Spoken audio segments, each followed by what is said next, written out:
إن الحمد لله نحمده ونستعينه ونستغفره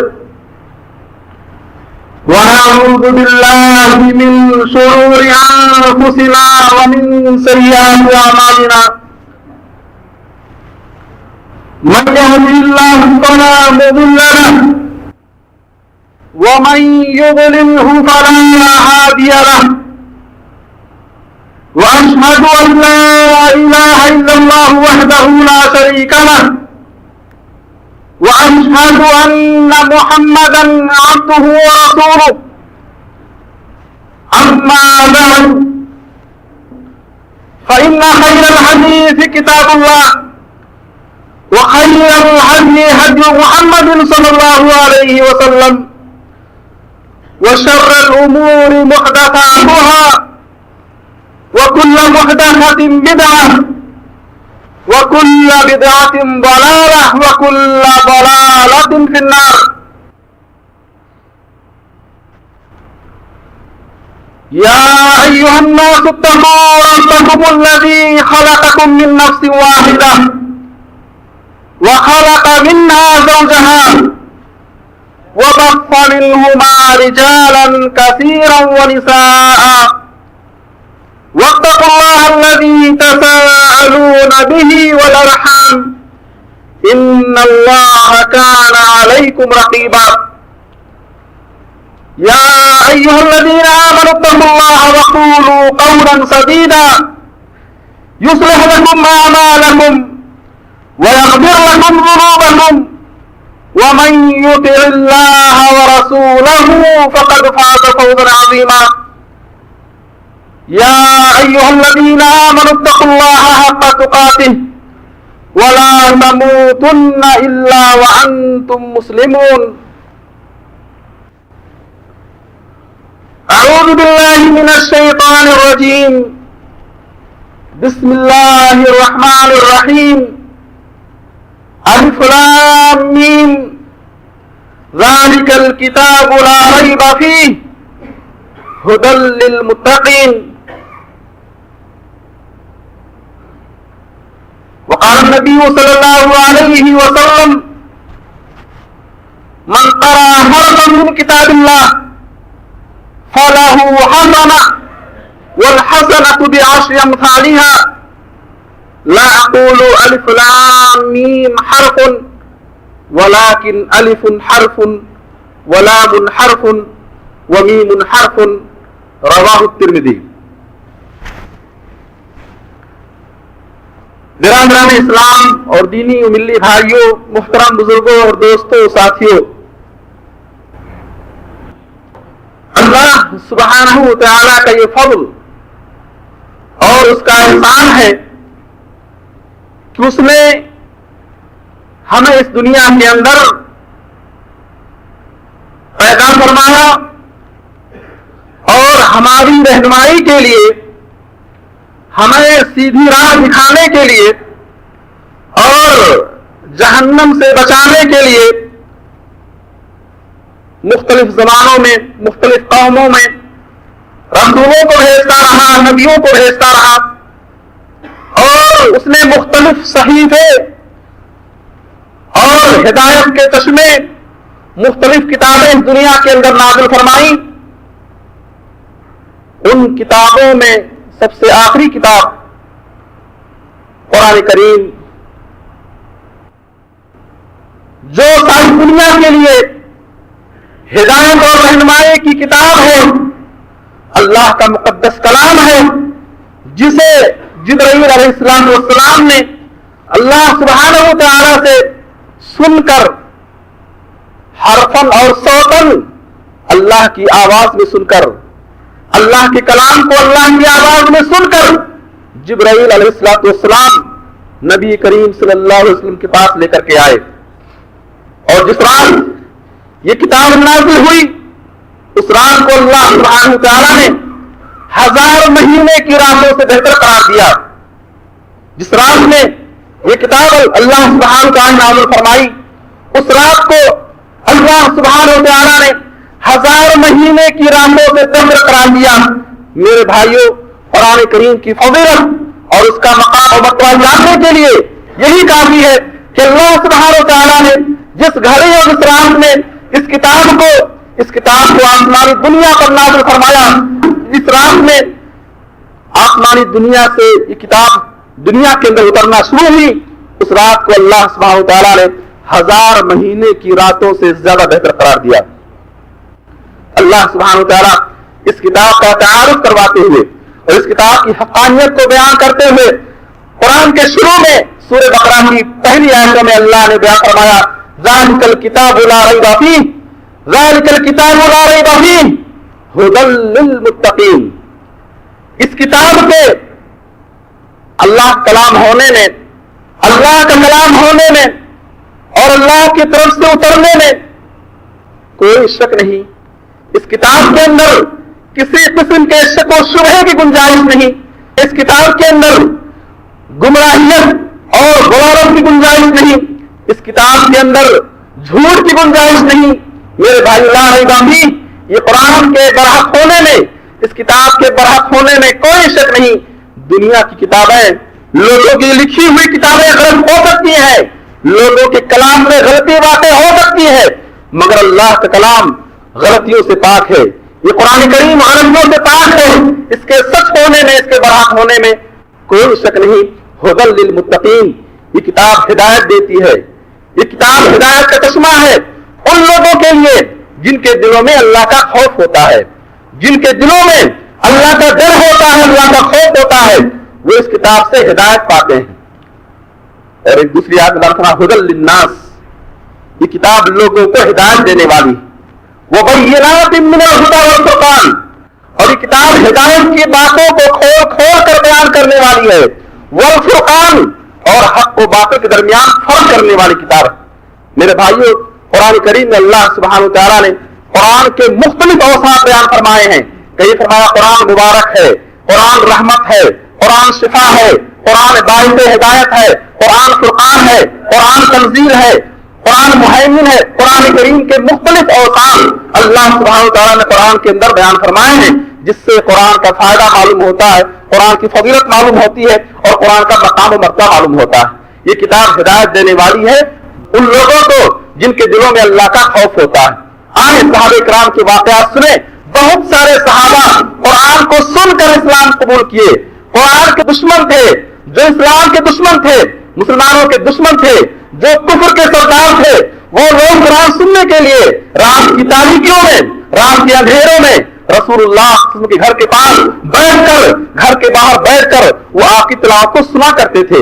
میرے بھائیوں، قرآن کے اندر وہ تاثیر ہے کہ قرآن اگر کسی پہاڑ پر نازل ہوا ہوتا، قرآن کریم میں اللہ فرماتے ہیں لو انزلنا هذا القرآن على جبل لرأيته خاشعا متصدعا من خشية الله وتلك الأمثال نضربها للناس لعلهم يتفكرون۔ اللہ فرماتے ہیں لو انزلنا هذا القرآن على جبل، اگر ہم قرآن کو اتارے ہوتے کسی پہاڑ پر قرآن کو اتارے ہوتے، لرأيته خاشعا متصدعا من خشية الله، تو آپ دیکھتے اس پہاڑ کو کہ وہ قرآن کے خوف، اللہ کے خوف سے پہاڑ ٹکڑے ٹکڑے ہو جاتا اور پہاڑ دب جاتا زمین کی گہرائیوں میں، زمین کے پیٹ میں، اور پہاڑ اللہ کے خوف سے دب جاتا۔ میرے بھائیوں، ولو ان قرآن سیرت به الجبال اور قطعت به الارض اور کلم به الموتى، یہ قرآن اگر کسی مردے پر نازل ہوا ہوتا تو قرآن کی جتنی تاثیر ہے کہ مردہ بول پڑتا۔ اگر قرآن کسی زمین پر اتارا گیا ہوتا اور زمین ٹکڑے ٹکڑے ہو جاتی، اگر قرآن کسی پہاڑ پر اتارا گیا ہوتا یہ پہاڑ ریزہ ریزہ ہو جاتے۔ میرے بھائیو، قرآن ایک مؤثر کتاب ہے، ایک مؤثر کلام ہے۔ دشمنان اسلام، نبی کے دشمن، اسلام کے دشمن رات کی تاریکیوں میں آپ کے گھر آ کر گھر کے باہر آپ کی تلاوت کو سنا کرتے تھے۔ میں آپ کے سامنے چند واقعہ بیان کرتا ہوں۔ بہت سارے صحابہ کی اسلام لانے کا سبب یہی قرآن ہے۔ اللہ ماتا ھدی للناس، یہ کتاب ہدایت دینے والی ہے لوگوں کو، وبینات من الہدی والفرقان، اور ہدایت کی باتوں کو کھول کھول کر بیان کرنے والی کتاب ہے، حق و باطل کے درمیان فرق کرنے والی کتاب ہے۔ آئے دیکھیں صحابی رسول طفیل بن عمر الدوسی رضی اللہ عنہ، یہ یمن میں قبیلے اوس کے سردار تھے. ایک عقلمند اور ہوشیار شخصیت تھی, ایک اچھے شاعر تھے اور زبان کے ماہر تھے. جب یہ مکہ آئے, مکے والوں نے, مکے کے سرداروں نے قبیلے اوس کے سردار طفیل بن عمرو کا استقبال کیا, بڑی گرمجوشی کے ساتھ استقبال کیا اور کہا کہ طفیل تم ایک اچھے انسان ہو, تم ایک اچھے انسان ہو اور تم ایک ہوشیار اور عقلمند آدمی ہو, تم اپنے قبیلے کے سردار ہو. دیکھنا یہاں مکے میں ایک شخص ہے جس کا نام محمد ہے صلی اللہ علیہ وسلم, اس کی باتوں میں جادو کا اثر ہے, اس کی باتوں میں جادو کا اثر ہے, تم اس کی باتیں نہ سننا. وہ ایسا شخص ہے کہ باپ بیٹے میں جدائی پیدا کر دیتا ہے, وہ ایسا شخص ہے گھروں میں اختلاف پیدا کر دیتا ہے, وہ ایسا شخص ہے جو دوستوں میں جدائی پیدا کر دیتا ہے, لوگوں میں اختلاف پیدا کرتا ہے, لوگوں کو باندھ دیتا ہے. تم اس کی باتیں نہ سننا ورنہ تمہیں بھی وہ اپنے گرفت میں کر لے گا اور تم بھی اس کے دام میں آ جاؤ گے. طفیل بن عمرو دوسی کہتے ہیں کہ میں نے مکے والوں کی جو باتیں سنی تو یقیناً محمد صلی اللہ علیہ وسلم ان کے تعلق سے بدگمان ہو گیا. کون سا شخص ہے جو لوگوں میں اختلاف پیدا کرتا ہے, باپ بیٹے میں جدائی پیدا کر دیتا ہے, اختلافات میں خاندان میں اختلاف پیدا کر دیتا ہے, تو کون سا شخص ہے؟ انہوں نے کہا کہ میں اس کی بات پتا نہیں سنوں گا. انہوں نے اپنے کانوں میں روئی ڈال دی.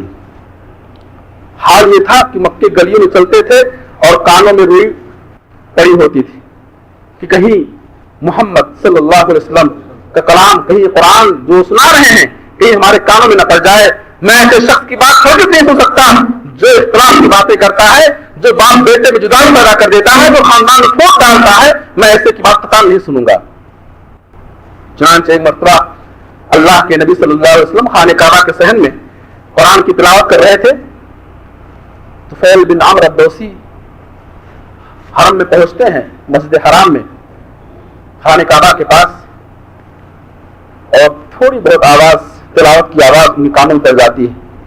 سوچتے ہیں کہ میں تو ایک شاعر ہوں, زبان کا ماہر ہوں, اللہ مجھے پیدا کرنے والے نے عقل دی ہے, سمجھ دی ہے, سنو تو آخری کیا کہتا ہے.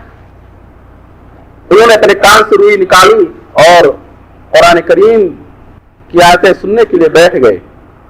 سنا, کہا یہ تو عجیب کلام ہے, میں نے تو ایسا کلام کبھی دنیا کے اندر سنا نہیں, نہ کسی شاعر کی زبان سے, نہ کسی کاہن کی زبان سے, نہ کسی جادوگر کی زبان سے. یہ تو عجیب کلام ہے جو یہ شخص پڑھ رہا ہے. چنانچہ اللہ کے نبی صلی اللہ علیہ وسلم جب صحن کعبہ سے اٹھے اور اپنے گھر تشریف لائے تو طفیل بن عمرو دوسی آپ کے پیچھے پیچھے چل پڑے. آپ کے گھر گئے اور کہا مجھے کچھ قرآن سناؤ. وہ کلام سناؤ جو کلام تم کعبہ کے اندر پڑھ رہے تھے. اللہ کے نبی صلی اللہ علیہ وسلم نے پھر انہیں قرآن کریم کی چند آیتیں سنائی اور وہ اسلام قبول کر لیے, اور اسلام قبول کر لیے اور کہا کہ میں اپنے قبیلے میں واپس جاتا ہوں اور وہاں کے لوگوں کو اسلام کی دعوت دیتا ہوں. گئے یمن, واپس گئے. ان کا لڑکا ان کے پاس آیا, کہا دور ہٹ جاؤ, ہمارے اور تمہارے درمیان کوئی رشتہ نہیں. کہا کیوں؟ کہا میں ایک ایسا قرآن سن کر کے آیا ہوں, ایسا کلام سن کر کے آیا ہوں جو کلام راہ حق کی طرف ہدایت دینے والا ہے. اگر میں محمد صلی اللہ علیہ وسلم پر اسلام قبول کیا, ان کے ہاتھوں پر اسلام قبول کیا ہوں, اگر تم اس دین کو مانتے ہو تو ہماری اولاد. انہوں نے کہا اے باپ, جو دین تمہارا ہے وہ دین ہمارا ہے. بیٹے نے اسلام قبول کر لیا. بیوی آتی ہے گھر میں, کہتے ہیں دور ہٹو مجھ سے, ایک آدمی تم مجھ سے دور ہٹ, میرا تیرا کوئی رشتہ نہیں. کہا کیوں؟ کہا کہ میں اسلام قبول کیا ہوں, میں مکے کے اندر جو شخص نبی بنا کر بھیجا گیا ہے میں اس کے ہاتھوں پر اسلام قبول کیا ہوں. اگر تم اسلام قبول کرتی ہو تو تم ہماری ہو, ورنہ ہمارے تمہارے درمیان کوئی رشتہ نہیں. چنانچہ بیوی نے کہا جو دین آپ کا ہے وہی دین ہمارا ہے. وہ بھی اٹھی, غسل کی اور اسلام قبول کر لی. اس طرح سے قبیلے دوس کے تقریباً 70 لوگوں نے اسلام قبول کیا. میرے بھائیوں, ایسے بہت سارے واقعات زمان ازدر رضی اللہ عنہ, یہ زمانے جاہلیت میں رسول اللہ صلی اللہ علیہ وسلم کے ساتھیوں میں سے تھے, دوستوں میں سے تھے. زمانے جاہلیت میں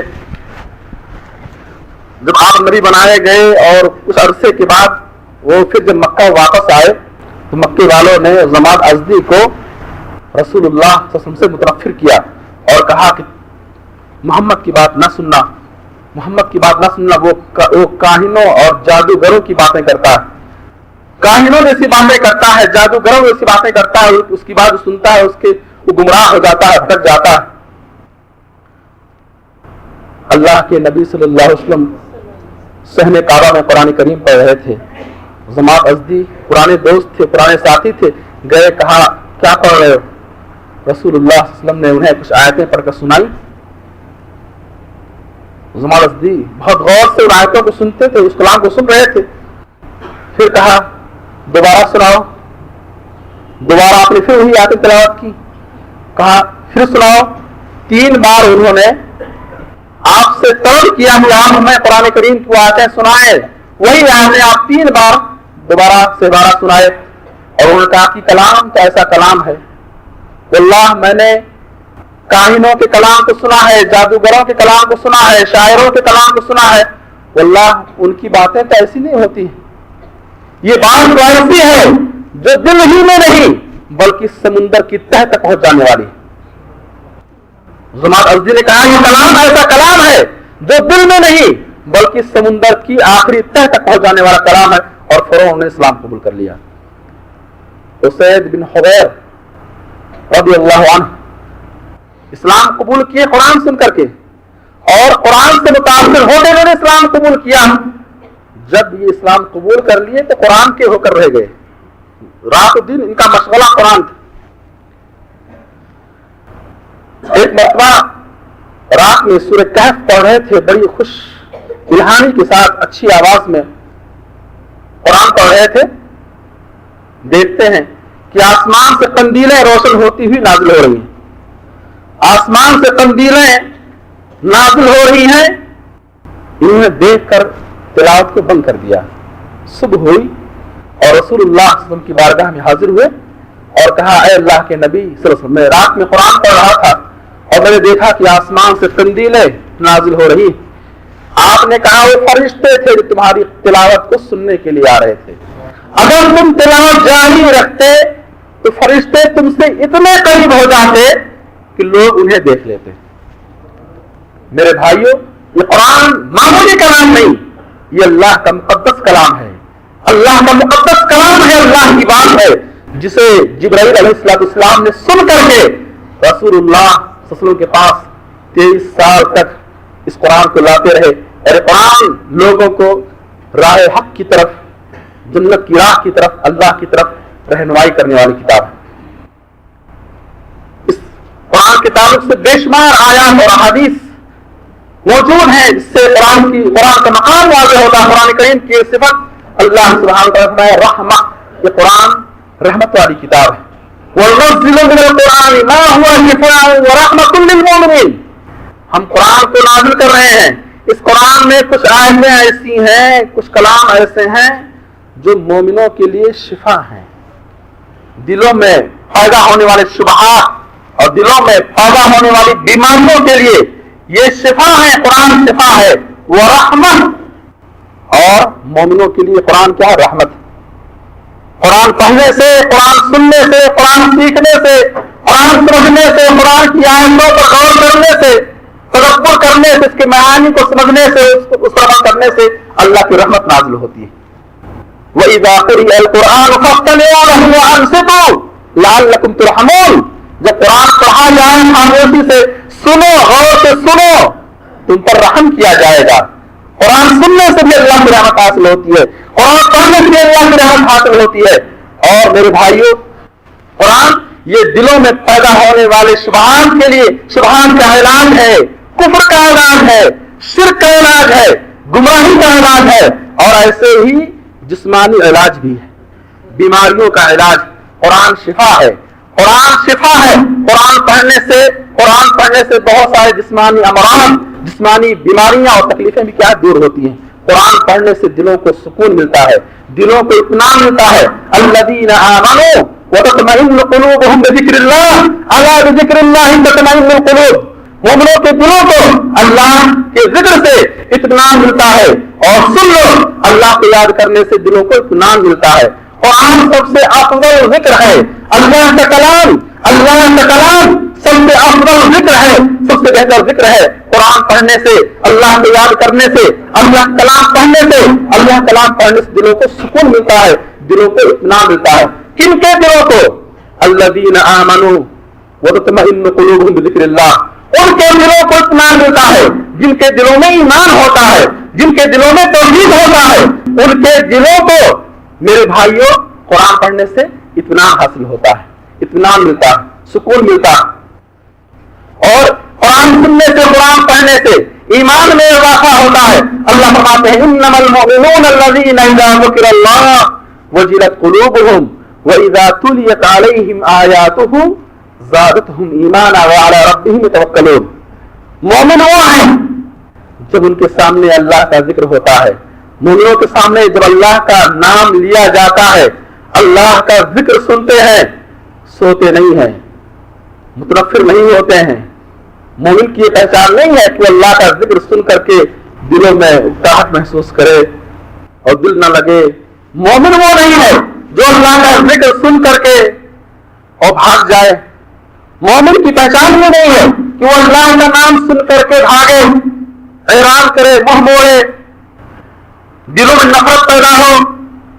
مومن وہ ہے اذا ذکر اللہ، جو ان کے سامنے اللہ کا ذکر کیا جائے، وجلت قلوبہم، ان کے دلوں میں خوف پیدا ہوتا ہے۔ وَإِذَا تُلِيَتْ عَلَيْهِمْ آیاتہ، اور جب ان کے سامنے اللہ کی آیتیں پڑھی جائیں، انہیں اللہ کی آیتیں پڑھ کر سنائی جائیں، زادتہم ایمانا، تو ان کے ایمان میں اضافہ ہوتا ہے۔ اللہ سبحانہ وتعالیٰ نے ایمان اور مومن کی پہچان میں بتلائی ہے کہ مومن وہ ہوتا ہے کہ جب اس کے سامنے اللہ کی آیتیں پڑھی جاتی ہیں، زادتہم ایمانا، تو وہ آیتیں ان کے ایمان میں اضافہ کر دیتی ہیں، ان کے ایمان کو بڑھا دیتی ہے۔ مومن کی پہچان کہ جو اللہ کا ذکر سن کر کے خوف زدہ ہو جاتا ہے۔ اور قرآن کریم میں اللہ نے فرمایا اللہ نزل احسن الحدیث کتابا متشابہا تقشعر منہ جلود الذین، اللہ فرماتے ہیں تقشعر منہ جلود الذین یخشون ربہم، اللہ نزل احسن الحدیث، اللہ سبحانہ وتعالیٰ نے سب سے بہترین حدیث، سب سے بہترین کتاب، سب سے بہترین بات قرآن نازل فرمایا، کتابا متشابہا، قرآن میں جو باتیں ہیں ایک دوسرے سے موافق ہیں، قرآن کی باتوں میں ٹکراؤ نہیں ہے، قرآن کی باتوں میں اختلاف نہیں ہے۔ تقشعر منہ جلود الذین یخشون ربہم، مومن جو ہوتے ہیں جن کے دلوں میں اللہ کا ڈر ہوتا ہے، وہ قرآن سن کر کے ان کے رونگٹے کھڑے ہو جاتے ہیں۔ تقشعر منہ جلود الذین یخشون ربہم، جو اپنے رب سے ڈرتے ہیں، جن کے دلوں میں ذرہ برابر اللہ کا خوف ہوتا ہے، وہ قرآن سن کر کے ان کے رونگٹے کھڑے ہو جاتے ہیں۔ ثم تلین جلودہم وقلوبہم الی ذکر اللہ، اور پھر ان کے دل اللہ کے ذکر کی طرف، قرآن کی طرف کیا نرم پڑ جاتے ہیں۔ تو مومن کی پہچان یہ ہے کہ مومن کے سامنے جو اللہ کی آیتیں پڑھی جاتی ہیں، اللہ کا کلام سنایا جاتا ہے، تو اس کے دل میں خوف پیدا ہوتا ہے، اس کے ایمان میں اضافہ ہوتا ہے۔ اور دوسری آیت میں اللہ سبحانہ وتعالیٰ نے میرے بھائیوں مشرک کی پہچان یہ بتلائی ہے کہ مشرک وہ ہے اذا ذکر اللہ وحدہ اشمئزت قلوب الذین لا یؤمنون بالآخرہ، جب مشرک کے سامنے، منافق کے سامنے اللہ کا ذکر ہوتا ہے، اللہ کا کلام پڑھ کر سنایا جاتا ہے، اشمئزت قلوب الذین لا یؤمنون بالآخرہ، تو ان کے دل سکڑ جاتے ہیں، ان کے دل سکڑ جاتے ہیں، وہ قرآن سن کر، اللہ کا ذکر سن کر خوش نہیں ہوتے ہیں۔ وَإِذَا ذُكِرَ مِن دُونِهِ فَإِذَا هُمْ يَسْتَبْشِرُونَ، اور مشرک کے سامنے، منافق کے سامنے جب اللہ کے علاوہ اوروں کا تذکرہ کیا جائے تو خوش ہو جاتے ہیں۔ تو میرے بھائی مومن کی پہچان یہ ہے کہ مومن کے سامنے جب اللہ کا ذکر ہوتا ہے، اللہ کلام پڑھ کر سنایا جاتا ہے، اس کے دل میں خوف پیدا ہوتا ہے، رونگٹے کھڑے ہو جاتے ہیں، دل نرم پڑ جاتے ہیں، اس کے ایمان میں اضافہ ہوتا ہے۔ یہ قرآن کریم کی تعبیر، اللہ کہتا ہے قرآن اگر ہم کسی پہاڑ پر اتارے ہوتے، پہاڑ اللہ کے خوف سے لگ کر زمین کی تہ میں چلا جاتا اور پہاڑ ٹکڑے ٹکڑے ہو جاتا۔ اگر یہ قرآن کسی مردے پر نازل ہوا ہوتا تو مردہ بول پڑتا۔ قرآن زمین کی پیٹھ پر، پشت پر اگر اتارا گیا ہوتا یہ زمین ٹکڑے ٹکڑے ہو جاتی۔ مگر انسان کا دل اتنا سخت ہے کہ قرآن سنایا جاتا ہے، قرآن پڑھتا ہے، مگر اس سے ہدایت نہیں لیتا۔ میرے بھائیو، آج قرآن سے جو دوری پائی جا رہی ہے، قرآن سے جو دوری پائی جا رہی ہے، اکثر مسلمان قرآن پڑھتے ہیں مگر سمجھتے نہیں۔ یہ قرآن پڑھتے ہیں مگر سمجھتے نہیں، اور بہت سارے بدنصیب ایسے ہیں جو پڑھنا بھی نہیں جانتے اور نہ پڑھنے کی کوشش کرتے ہیں، نہ سیکھنے کی کوشش کرتے ہیں۔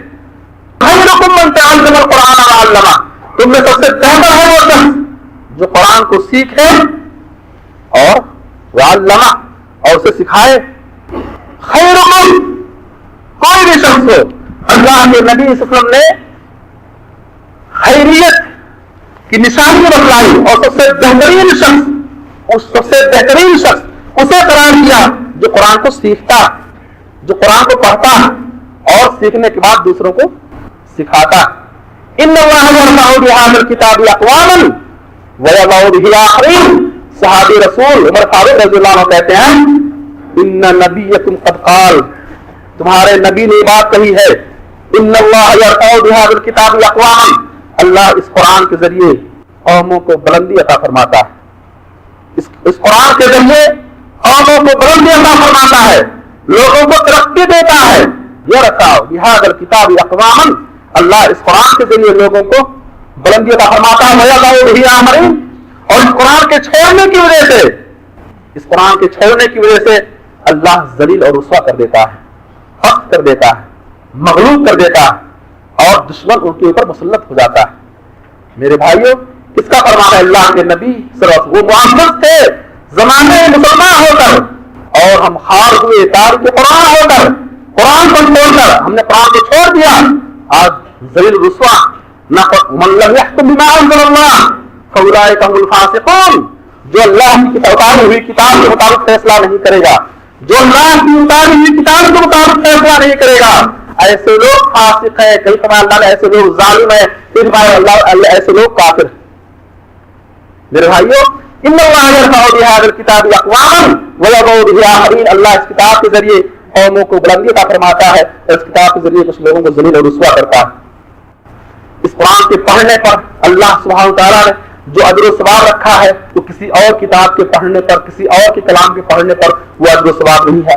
سورۃ ترمذی کی حدیث ہے، صحابی رسول عبداللہ بن مسعود رضی اللہ عنہ فرماتے ہیں من قرأ حرفا من کتاب اللہ، حدیث اللہ کے نبی صلی اللہ علیہ وسلم فرمایا من قرأ حرفا من کتاب اللہ، جس شخص نے قرآن کریم کا ایک حرف پڑھا، ایک حرف، فلہ حسنہ والحسنۃ بعشر امثالها، اس ایک حرف پر اسے 10 نیکیاں ملیں گی۔ فرمایا ہم نے وَنَقُولُ أَلِفْ لَامْ مِيمْ حَرْفٌ، میں یہ نہیں کہتا کہ الف لام میم ایک حرف ہے، بل الف حرف ولام حرف ومیم حرف، جس نے کہا الف لام میم، اس کے نام اعمال میں 30 نیکیاں لکھی گئی، اس کے نام اعمال میں 30 نیکیاں لکھی گئی۔ میرے بھائیوں، قرآن کریم کے پڑھنے پر ایک سورہ پڑھ لے، ایک صفحہ پڑھ لے، ایک پارہ پڑھ لے، کتنی نیکیاں ہوگی؟ بے شمار نیکیاں۔ ان الذين يتلون كتاب الله واقاموا الصلاه وانفقوا مما رزقناهم سرا وعلانيه يرجون تجاره لن تبور، اللہ فرماتے ہیں ان الذين يتلون كتاب الله، وہ لوگ جو اللہ کی کتاب کو پڑھتے ہیں، اللہ کی کتاب کی تلاوت کرتے ہیں، جو قرآن کریم کی تلاوت کرتے ہیں، واقاموا الصلاه، اور نماز کی پابندی کرتے ہیں، وانفقوا مما رزقناهم سرا وعلانيه، اور جو کچھ ہم نے انہیں رزق عطا کیا ہے، جو ہم نے انہیں روزی دی ہے، نعمت دی ہے، اس میں سے وہ کیا خرچ کرتے ہیں؟ سرا و علانیہ، چھپ کر کے بھی اور کھل کر کے بھی۔ ایسے لوگ جو قرآن پڑھتے ہیں، نماز کی پابندی کرتے ہیں، ہماری دی ہوئی روزی میں سے خرچ کرتے ہیں، یرجون تجارۃ لا تبور، یہ ایسا عمل ہے، یہ ایسی تجارت ہے جس تجارت میں کبھی خسارہ نہیں ہوگا۔ یہ تجارت اللہ کے ساتھ تجارت ہو رہی ہے، یہ معاملہ اللہ کے ساتھ ہو رہا ہے۔ آپ پڑھو گے اللہ دے گا، ایک حرف پڑھو گے 10 نیکیاں ملیں گی، ایک عمل کرو گے 10 گنا سے لے کر 700 گنا تک اللہ ثواب عطا فرمائے گا۔ یہ تجارت، یہ معاملہ اللہ کے ساتھ جو ہے، آپ جو کرو گے اس کا بدلہ اللہ دے گا۔ ایسی تجارت ہے یرجون تجارۃ لن تبور، جس میں ہرگز کبھی خسارہ نہیں ہوگا۔ میرے بھائی، یہ قرآن کریم کے پڑھنے کی فضیلت، قرآن کریم کی تلاوت کی فضیلت، اور اس کا ثواب اللہ کی گارنٹی میں ہے